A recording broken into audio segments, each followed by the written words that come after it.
So how does one brand become unique, or what's the process?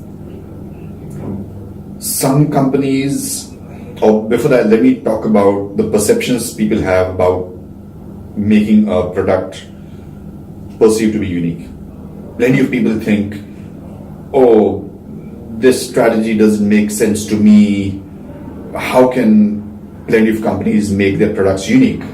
There can only be so many unique products and services in the world because it's difficult to be unique. That is a myth. I'm going to show you examples where there are certain products which have spent a lot of money to be unique.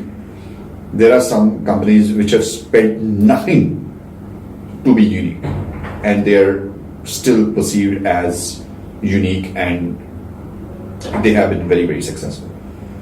So one of the obvious no-brainer products which has been unique and useful is the iPhone, right?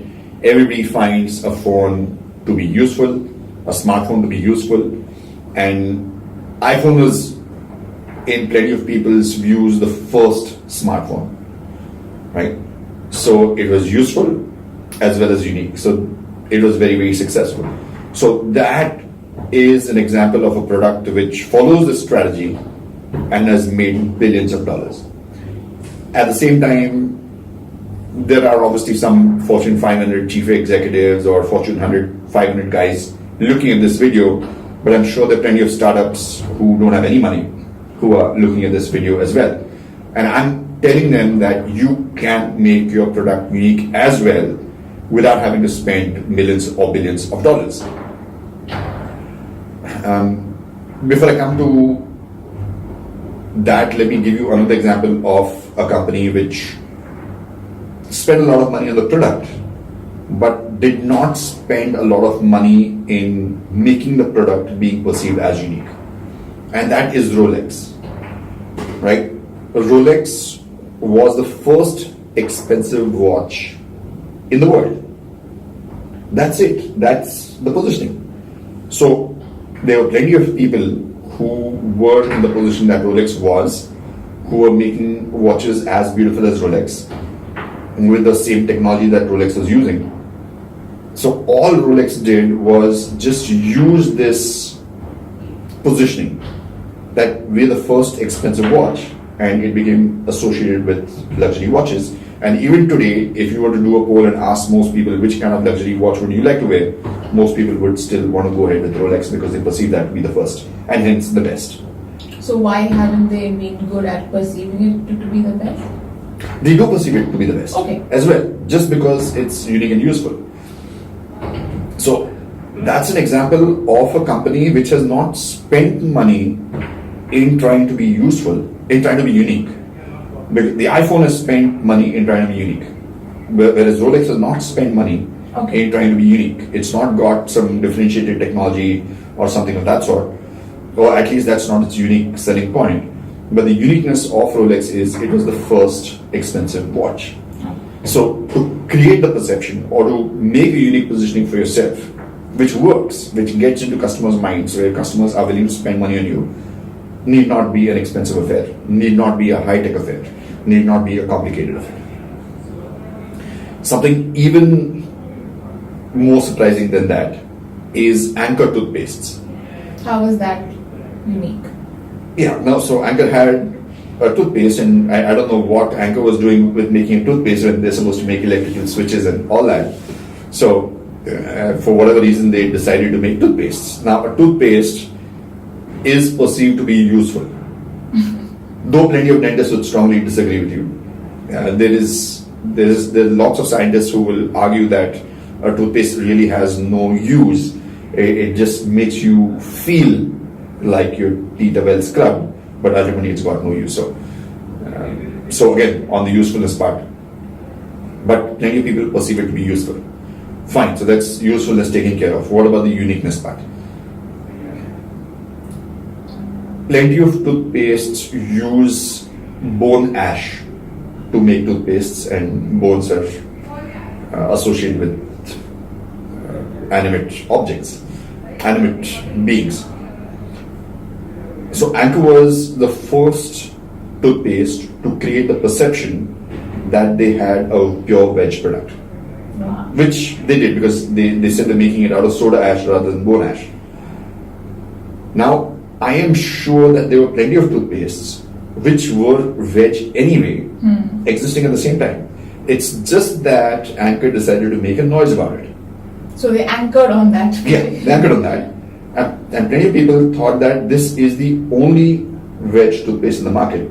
So I'm sure plenty of people from, let's say, the Gujarati community or the Marwari community or the Jain community who want these veg or vegan products, and they bought it in large numbers. So it had a successful run.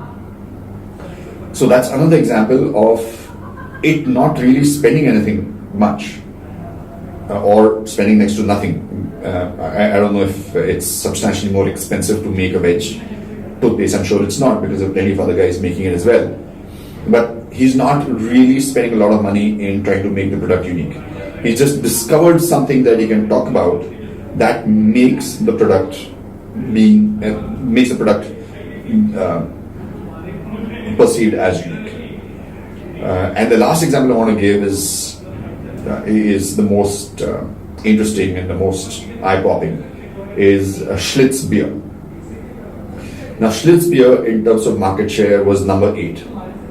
And they approached some big advertising guy and they said, we want to make this number 1. What do we have to do? Now this guy was really hardcore, research-oriented, data-oriented, which is what any good brand consultant or advertising guy should be. So he said, I want to know everything. He met as many people as possible. He tried to understand the various types of beers. He tried to understand the manufacturing process of the beers. He visited the plant. At one place, he saw that the beer bottles were being washed with steam. And he was absolutely fascinated because it looked like such a high-tech and exciting thing to see steam coming out and washing bottles. It's something out of science fiction or something that you would see in Star Trek or something. And he said, this is amazing. This looks fantastic. What's going on? Why are you washing it with steam? And the guys explained that this is the standard procedure. Everybody uses this to clean beer bottles because this way you get rid of bacteria and all that, and it's the most hygienic way and this is industry standard to make a beer bottle clean. He said, why don't you talk about it so that your consumers get excited and they get impressed? Oh my gosh, this is a high-tech product I'm drinking and it's really hygienic. They said, we don't talk about it because it's not unique. Everybody does it. He said, yeah, everybody does it, but they don't talk about it. So why don't you talk about it? So they put out ads where they send out a message that we clean our beer bottles with steam. From number 8, it became the number 1 brand. Because the client assumes that if this guy cleans it with steam, he's the only guy. Because if he was not the only guy, how come nobody else has told me this? And now he just loves the brand. Now 100 other guys can come in and say, we sterilize our products, our bottles with steam, with a far better technology than Schlitz does. It doesn't matter because nobody is interested in better. People want something unique and useful, they don't care about better. So you can see that is absolutely unique because virtually no extra money was invested in creating a unique positioning for this.